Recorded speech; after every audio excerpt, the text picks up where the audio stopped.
Hello, class. Welcome to this week's online lecture. We're going to be going over our objective.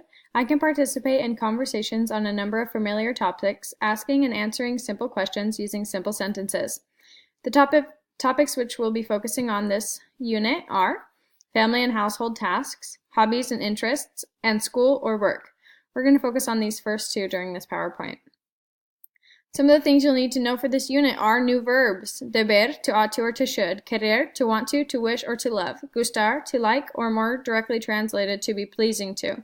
This one gets a little tricky, so definitely remember this second translation. Poder, to be able to; preferir, to prefer; tener, to have, to, or necesitar, to need to. This was a funny pie chart about the things people generally understand or remember and retain from their Spanish classes. All the important things take up this tiny little pie chart, and this huge remaining section is the phrase me gusta. So these are some of the activities that are more voluntary, the things that we like and enjoy to do. Keep a note of these ones. You can also revert back to it frequently if you need to use these verbs to compile your sentences. Some other verbs that we probably don't always want to do, but we're just kind of need to for functionality in our households. Fusion restaurant by noon. Now, people! I want this place looking like Disney on Ice in 1 minute. Terry, if you haven't made your bed, throw it away. It's too late to make it now. Company is coming. Get rid of the couches. We can't let people know we sit. The chairs need to be pushed in. There cannot be any sign of living in this house. I don't care if we have to throw everything out. I want this place looking like a new Mediterranean fusion restaurant by noon.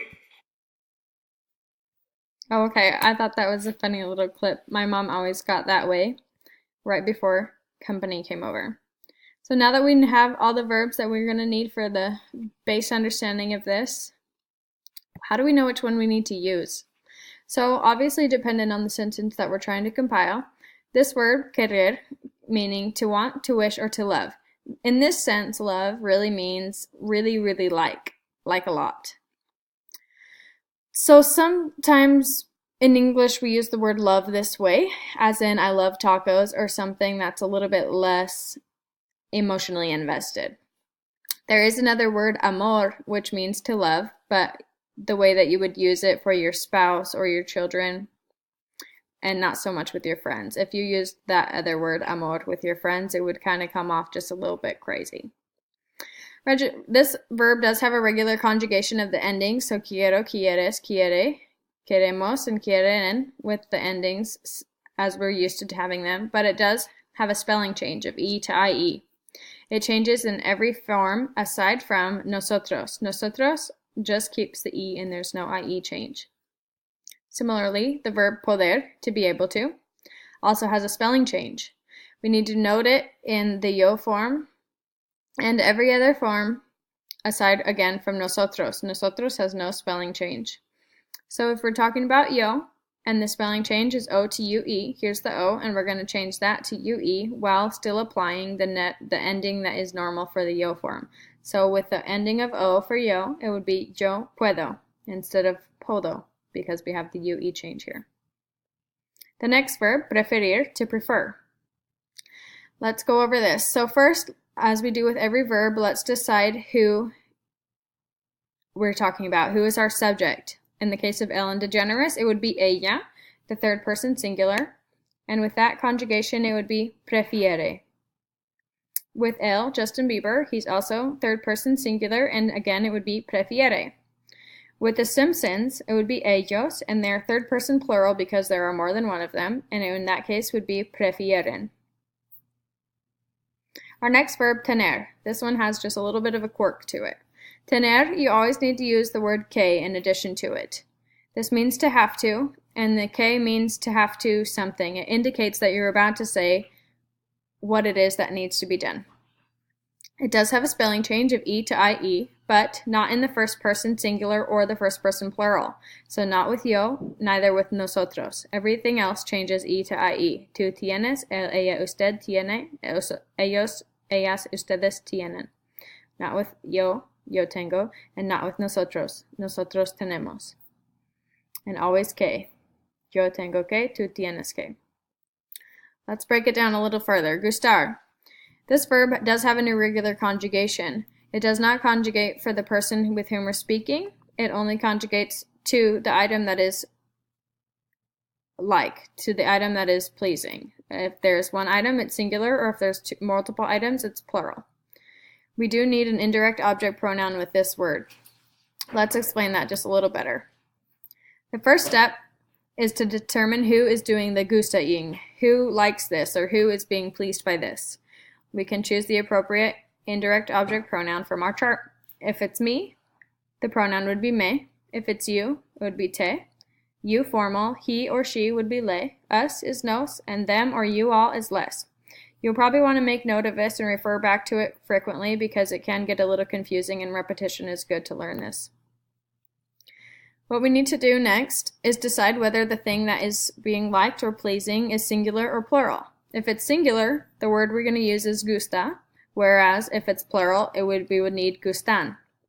Like we said earlier, there's no need to change the ending of gustar to accommodate the subject because that is already taken care of with step 1 with our indirect object pronoun. So how do we know whether to use gustar or querer if they both mean to like? I like to make this in comparison to the English way that we would use like or love, as in we say, I love tacos. You like it just a little bit more than regular old like. Gustar would be in this video represented by the Skechers and querer by the Prada backpack. Go ahead and watch this video on your own. I'm not going to take the time to watch it in the video presentation. Now that we've broke it down, let's go ahead and try and make it applicable. We need to put it all together and make cohesive sentences. Go ahead and choose your verb and your activity. In this case, for the example, we're going to use gustar and nadar. 2 verbs in a row, the first one conjugated, the second one no. I'll end up repeating this a lot throughout the semester because it's one of those things, the concept that just need to be cemented in your brain. So if we have 2 verbs, gustar and nadar, the first one will be conjugated and the second one will be left as it is in the infinitive form. So if it's myself that is the subject of the sentence, I would need the me, indirect object pronoun, and then gusta because it is singular, nadar, and the nadar in the infinitive because we've previously conjugated gustar. Me gusta nadar.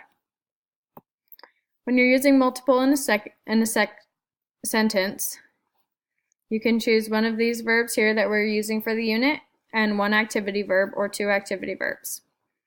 2 verbs in a row, first one conjugated, second one no. Keep that thought in mind. Let's go ahead and give it a try.